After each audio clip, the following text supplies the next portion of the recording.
اعوذ باللہ من الشیطان الرجیم بسم اللہ الرحمن الرحیم وبہ نستعین۔ امیر المومنین علیہ السلام کی شخصیت اور فضیلت اہل سنت کی معتبر کتابوں کی روشنی میں اس موضوع کے حوالے سے گفتگو جاری تھی، اور جیسا کہ آپ کو علم ہے اس بات کا کہ خدا کے علاوہ جو کائنات میں چیزیں ہیں، اشیاء ہے، موجودات ہے، مخلوقات ہے، ان کو ہم مختلف کیٹیگری میں ہم تقسیم کر سکتے ہیں۔ تو جس طرح سے جمادات نباتات کے ساتھ، نباتات حیوانوں کے ساتھ، حیوان انسانوں کے ساتھ، انسان جمادات کے ساتھ، انسان نباتات کے ساتھ، جمادات حیوان کے ساتھ بالکل یکساں نہیں ہے، جمادات پر نباتات کو برتری حاصل ہے، نباتات پر حیوانوں کو برتری حاصل ہے، حیوانوں پر انسانوں کو برتری حاصل ہے۔ اسی طرح سے ہر گروہ کے اندر بھی اس گروہ اور موجود سے تعلق رکھنے والے آپس میں یکساں نہیں ہیں۔ پتھر مختلف ہے، پتھر سے مختلف ہے، سارے پتھر یکساں نہیں ہے، نباتات یکساں نہیں ہے، حیوان یکساں نہیں ہے۔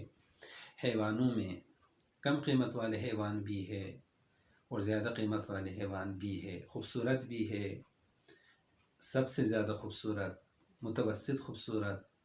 تو خوبصورتی کی دنیا میں بھی، قیمتی ہونے اور نہ ہونے کے حوالے سے بھی حیوانات یکساں نہیں ہے، نباتات یکساں نہیں ہے، جمادات یکساں نہیں ہے۔ اسی طرح سے انسانوں کی دنیا میں بھی سارے انسان ایک جیسے نہیں ہے۔ ہم ٹھیک ہے حضرت آدم علیہ السلام کی اولاد ہے، حضرت حوا علیہ السلام کی ہم اولاد ہے، مخلوق خدا ہے، مملوک خدا ہے، لیکن مملوک خدا ہونے کے باوجود، اولاد حضرت آدم و حوا علیہ السلام ہونے کے باوجود، انسان سے ہمارا رشتہ ہونے کے باوجود ہم سب ایک جیسے نہیں ہوتے ہیں، ہم سب یکساں نہیں ہے۔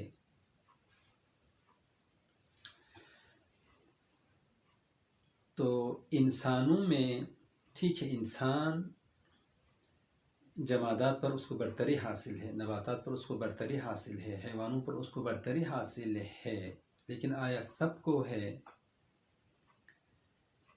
یکساں ہے، سب یکساں ہے؟ تو اسی طرح سے سارے انسان آپس میں ایک دوسرے کے ساتھ ان کی شخصیت، ان کی فضیلت، ان کا مقام یکساں ہے؟ نہیں یکساں۔ اشرف المخلوقات باقی مخلوقات کی نسبت میں ٹھیک اشرف ہے، افضل ہے، لیکن آپس میں انسانوں کے درمیان جو سب سے افضل ہے، جو سب سے اشرف ہے، وہ انبیاء ہے، وہ خدا کی مقرب بندے ہیں، اوصیاء ہے، اولیاء ہے۔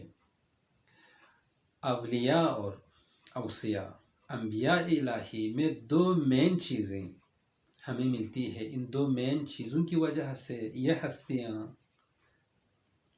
مقرب درگاہ الہی ہے، خدا سے بالکل نزدیک ہے، ان کا مقام بہت بڑا ہے۔ ایک علم کے حوالے سے، ایک عصمت، پرہیزگاری اور تقوی کے حوالے سے، یعنی مقام علم میں ان کا علم سب سے آگے ہے اور سب سے زیادہ ہے۔ انبیاء کا علم باقی انسانوں کے علم سے زیادہ ہے، تو علم کے حوالے سے کوئی نبی سے آگے نہیں ہے۔ ٹھیک ہے، ہر انسان کے پاس ایک علم ہے، لیکن ایک حد تک ہے، کسی کے پاس 1%، 2%، 3%، 4%۔ انسانوں میں انبیاء وہ انسان ہے جو علمی اعتبار سے ان کے پاس سب سے زیادہ علم ہوتا ہے اور ہونا چاہیے۔ علم کے حوالے سے، علم سے مالا مال ہے، علم الہی سے یہ ہستیاں مالا مال ہے۔ علمی میدان میں دوسرا انسان ان کا مقابلہ نہیں کر سکتا ہے۔ یہ پہلا نقطہ۔ دوسرا نقطہ یہ ہے کہ تقوی، پرہیزگاری اس حوالے سے یہ ہستیاں صاحب عصمت ہے، صاحب عصمت ہے، یعنی واجبات پر عمل کرنے کے حوالے سے، محرمات سے پرہیزی کے حوالے سے ان کی زندگی میں ہم یہ نہیں دیکھتے ہیں اور نہیں دیکھ سکتے ہیں کہ ان کا ان کے کردار پر کوئی دبا ہو، ان کے کردار میں ہمیں کوئی عیب نظر آئے، کوئی غلطی نظر آئے، کوئی گناہ نظر آئے۔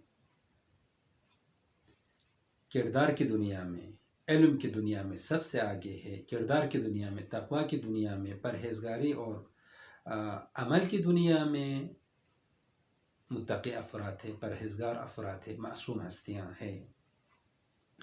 چونکہ مقام عمل میں آگے ہے، مقام علم میں آگے ہے، لذا انسانوں میں سب سے زیادہ اشرف انسان، افضل انسان انبیاء علیہ السلام ہے۔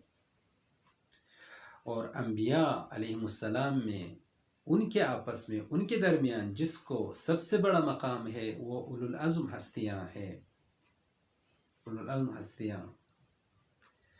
اور اولو العزم ہستیوں میں سب سے بڑا جس کو مقام حاصل ہے وہ پیغمبر اکرم کی ذات ہے۔ تو ایسے میں حضرت آدم سے لے کر آخرین بشر اگر آپ ایک جگہ اکٹھا کریں تو ان کے درمیان اگر یہ دیکھنا چاہیں کہ وہ شخص کون ہے جو علمی اعتبار سے، تقوی، پرہیزگاری اور عصمت کے اعتبار سے، کردار اور علم کے اعتبار سے جس کی فضیلت سب سے زیادہ ہو، جس کی شخصیت کی اہمیت سب سے زیادہ ہو، جس کا مقام سب سے اونچا ہو، بلند ہو، وہ کون ہے؟ وہ صرف اور صرف پیغمبر اکرم کی ذات ہے۔ لیکن آیے مباہلے کی روشنی میں آپ اندازہ لگائیں، انشاءاللہ اس کے حوالے سے گفتگو بعد میں بھی جاری رہے گی۔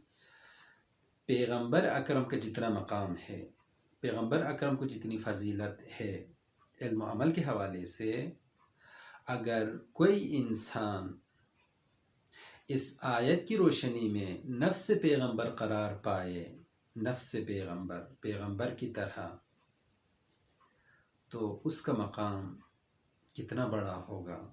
اور امیر المؤمنین علیہ افضل الصلاۃ والسلام کو یہ فضیلت حاصل ہے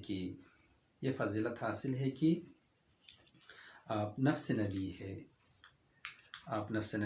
وصلی اللہ علیہ سیدنا